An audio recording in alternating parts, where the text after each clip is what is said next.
The grandson of Welcome to Sweetie Pie's star Miss Robbie was shot and killed in North St. Louis Monday night. St. Louis Metropolitan Police said they responded to a shooting call at the 3900 block of Natural Bridge Road at around 8 p.m.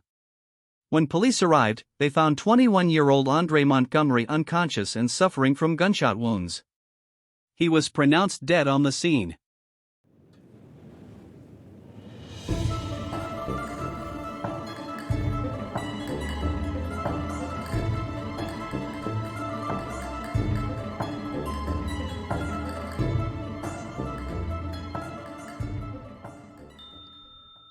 Welcome back. Today's episode will consist of fraud, murder for hire, family tragedy, greed, and reality TV stars. Sit back, relax, and enjoy.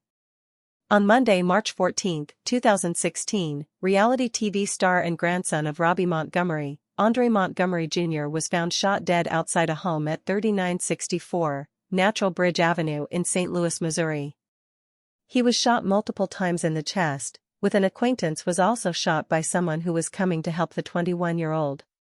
He was there because the home had a studio where he could record his music.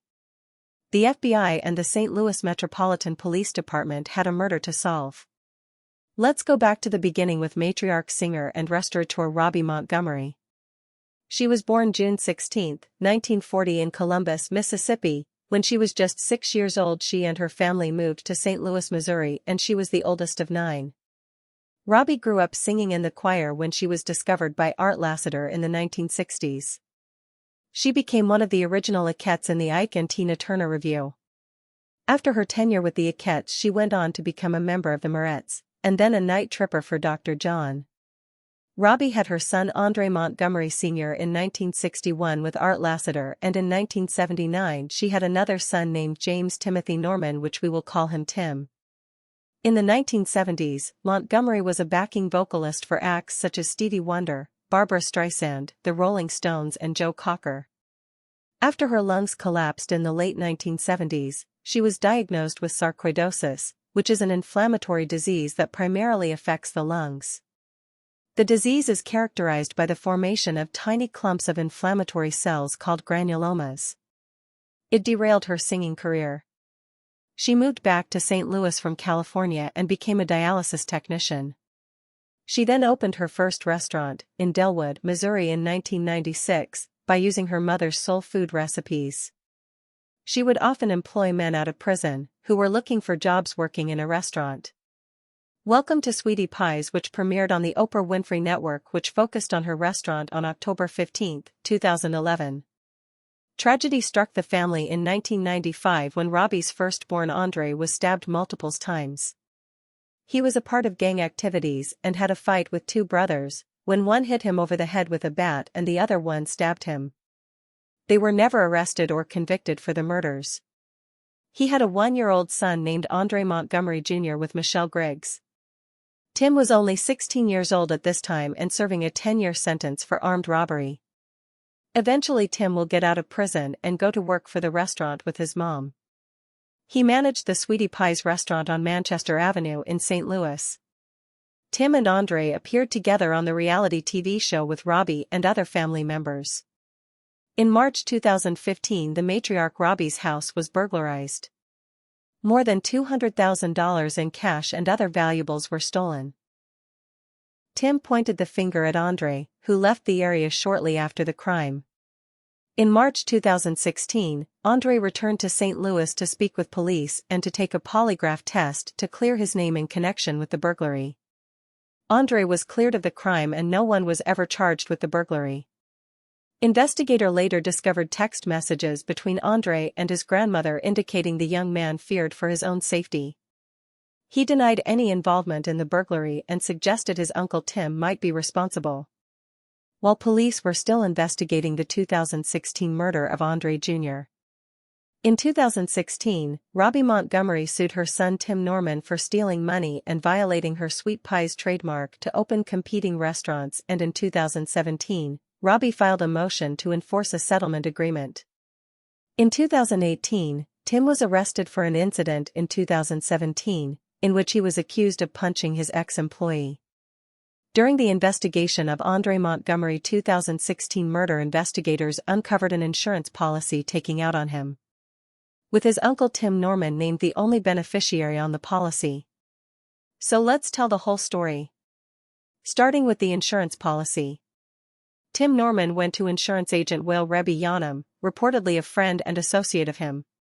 In October 2015, the pair submitted 4 separate life insurance applications to different companies: Mutual of Omaha, Royal Neighbors of America, Americo Life, and Foresters Financial.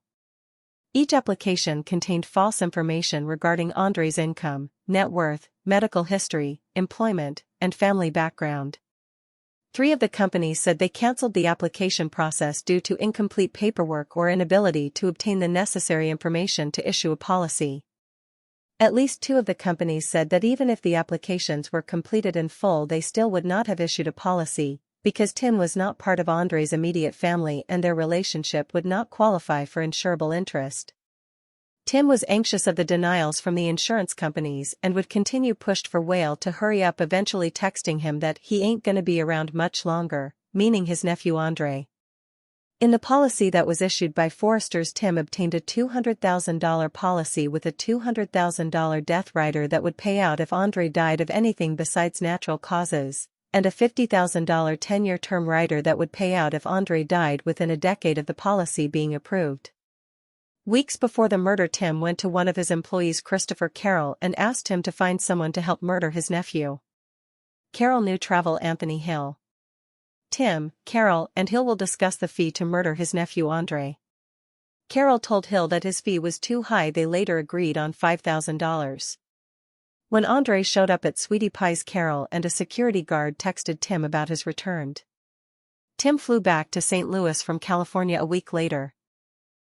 He met with Hill the next day and asked if he had talked to Carroll, meaning he wanted him to kill Andre. Hill brought a gun that same day. Tim would then go to a hotel and invite over ex-exotic dancer Terica Ellis, who had a previous romantic relationship with Andre. He told her he was looking for Andre and she agreed to find him after he paid her $10,000 to do so. Ellis will begin communication with Andre through text messages, while also texting Tim and Hill in a separate message. After a few hours of communicating with Andre, he finally told her where he was located, which was the house at Natural Bridge Avenue. He'll order Ellis to go to the house and go talk to Andre.